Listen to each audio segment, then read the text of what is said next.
What's up, dear and beloved friends? Today I'm going to do a super quick video about enlightenment, specifically giving seven tips that will guarantee your success in your enlightenment journey. How the hell can I be so egotistical to say that I have seven steps that will guarantee your success? Well, hear them out. I think the clue is that they're very general, so it'll be up to you to fill in the blanks. But in case you have many doubts, I should just tell you enlightenment is real. There is a huge amount of circumstantial evidence to support it. The testimony of many people from all over the world through all walks of life and all religions throughout all time. Now, when it comes to non-circumstantial evidence, to the real evidence, the issue is that this is a purely subjective experience. So there's nothing that I can give you and say, hey, look, here's the evidence of enlightenment. Because there's nothing I can do to prove to you the existence of my conscious experience. It's very much a first-person perspective only type of thing. So it's up to you to kind of do this investigation for yourself and prove its existence. But yeah, let me give you these 7 tips real quick. Actually, before I do that, let me define what enlightenment is. Enlightenment simply is existing consciously in a state free from false identification, right? I'll say that one more time. Existing consciously in a state free from false identification, right? And we do this all the time, actually. Every time we go into deep sleep, right? We're existing in a state free from false identification. The issue, though, is that it's not conscious, right? So, also me saying this, I think it makes it sound maybe less blissful than it actually is, because it's okay, if you're existing from a state of false identification, well, what will that give me? If you've ever done LSD, you probably know what I'm talking about. If you've had an enlightenment experience, I have no doubt you know what I'm talking about. But there's a magic when you drop the false identifications that you have. There's just a magic that starts to happen with life, right? And it occurs in degrees, I think there are degrees to enlightenment. Many people can attest to having kind of a burst of this awareness of, oh, whoa, I had all these false identifications in just a moment where they drop it.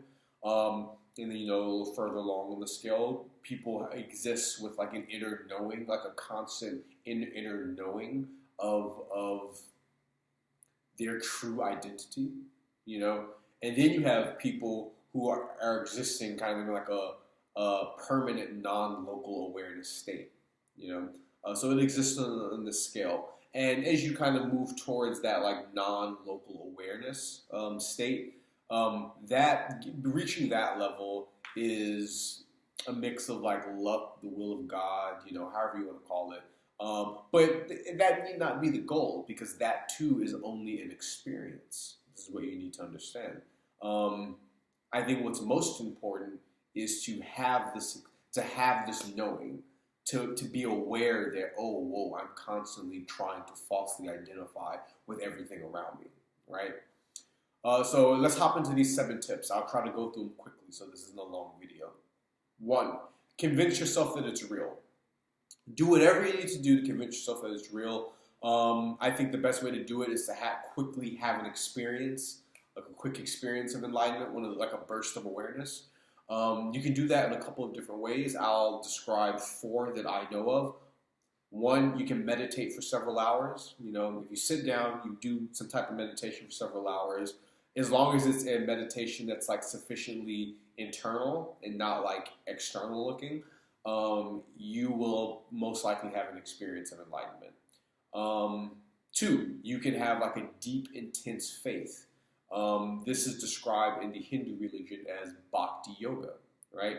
For us Christians, Americans, I'm not a Christian, but there's nothing wrong with Christianity if practiced correctly, which very few Christians do. It's worship, right?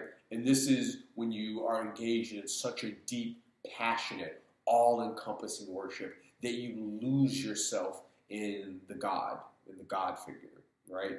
and you have an experience of enlightenment. You can also look at this in more of an analytical type of way. Watching the movements of your mind, watching how the mechanics of your identification process work.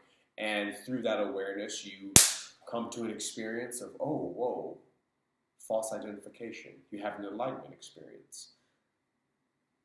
Another way you can come into this awareness is through having a traumatic experience, actually, through hardship, through intense mental stress.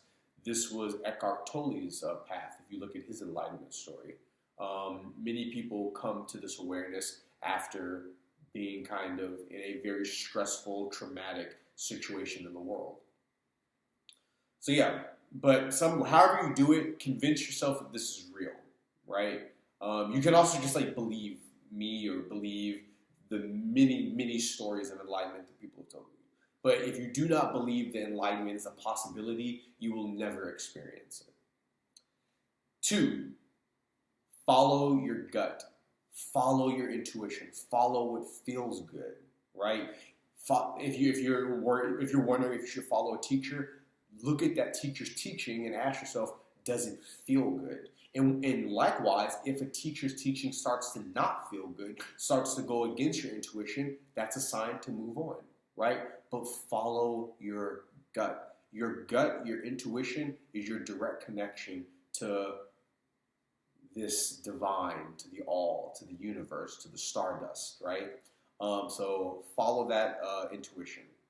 3, be honest with yourself. Be honest. This is earnestness, right? It's important that you approach this seriously, that you're honest with yourself. For example, if a teacher asks you, what do you want more than enlightenment? Don't say, oh, no, there's nothing I want more than enlightenment. That's all I want. Whoa, hold on. Look within you and be like, whoa, I'm actually want enlightenment so people will like me. So I want to be liked. You know, this is an example of being honest with yourself. You must face your demons, your dark side, and you cannot do that without self-honesty. And that is essential if you are to succeed in your enlightenment journey. 4, don't judge. There is deep wisdom in the biblical story that the first sin was eating of the tree of knowledge of good and evil. Do not judge. Don't judge yourself, and God forbid you judge other people, right? What I have found when I'm talking with people about enlightenment is that they will invoke hypothetical people as a reason why enlightenment, isn't worth pursuing or is problematic or whatnot. And they will invoke Don't do that. Don't invoke other people. Don't look at other people's experience. This is only about you, right? If there's one endeavor that you can do in this world that is solely about you, this is it. Don't invoke other people. Don't judge other people. Don't bring it in, right? It's unimportant. This is about you. If you stop judging people, I can assure you that you will mature quickly. 5, it's very important that you understand always who the true teacher is. Me. just kidding. You are the true teacher. And by you, I don't mean your thought patterns or your body or anything that you think is you, but I mean that silence. That silence. And once you touch that silence, a practice that I highly encourage you to do is to bathe in that silence. To just rest your mind in that silence. That silence will guide you, I promise you. And there's no danger of anyone manipulating your mind because, again, this silence is you. I'm not saying I'm the true guru. I'm not saying anyone else is the true guru. I'm not saying my path is the path anyone else should take. But I can guarantee you that silence that is in you, that you know intimately will lead you exactly to where you need to go. It'll guide you through your enlightenment journey. Know the supreme guru. And then you can adopt other gurus as you see fit, right? You can take a teacher here and there. Maybe they have a way to point you, but know the supreme.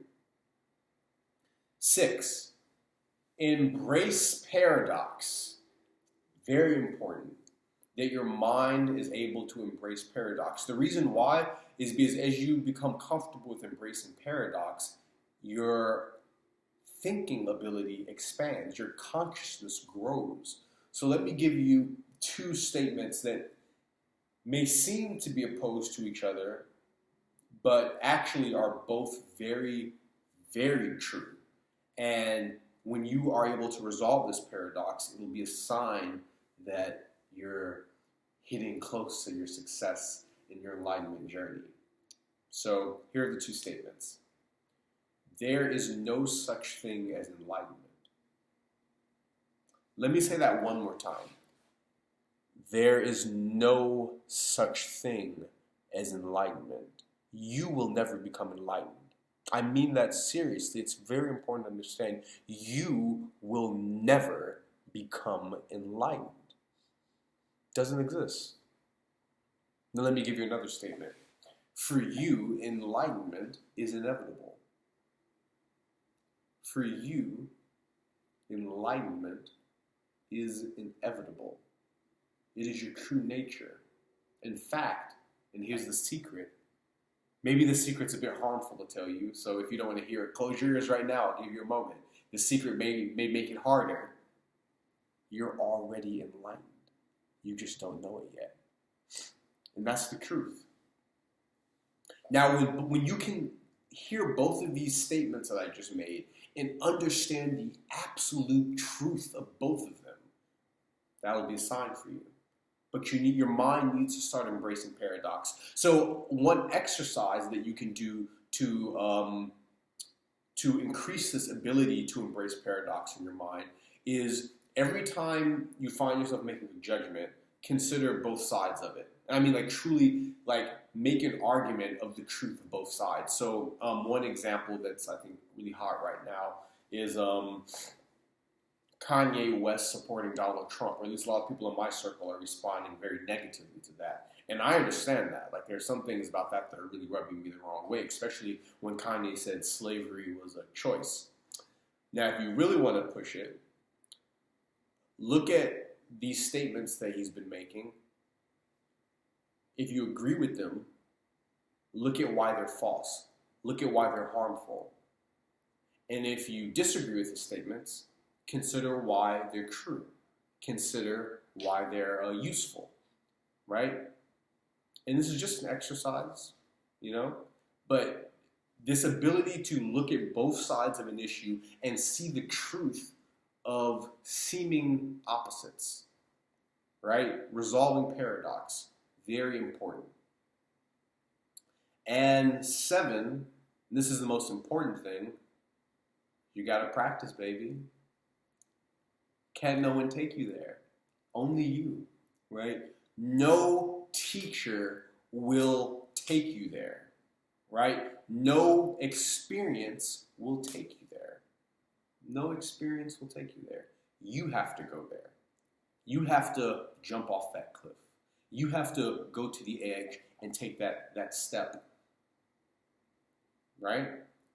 So if you're hearing about techniques or practices, it won't do you any good unless you practice those techniques. Okay? You have to do this. This is your journey, not mine. You. In fact, there's only one person that needs to be enlightened. That's you. I'm quite literally a figment of your imagination. So yeah, if you follow these 7 tips, enlightenment for you is guaranteed, without a doubt. Like I said, they're general, which is why I think it's pretty much guaranteed. I'll go over them one more time. Convince yourself that it's real. Follow your gut. Be honest with yourself. Don't judge anyone. Embrace paradox. And practice. I'm sorry, was that 1, 2, 3, 4, 5, 6, 7. Oh, and know the supreme guru, which is that inner silence in you, right? Okay. Good luck. Tell me what you find.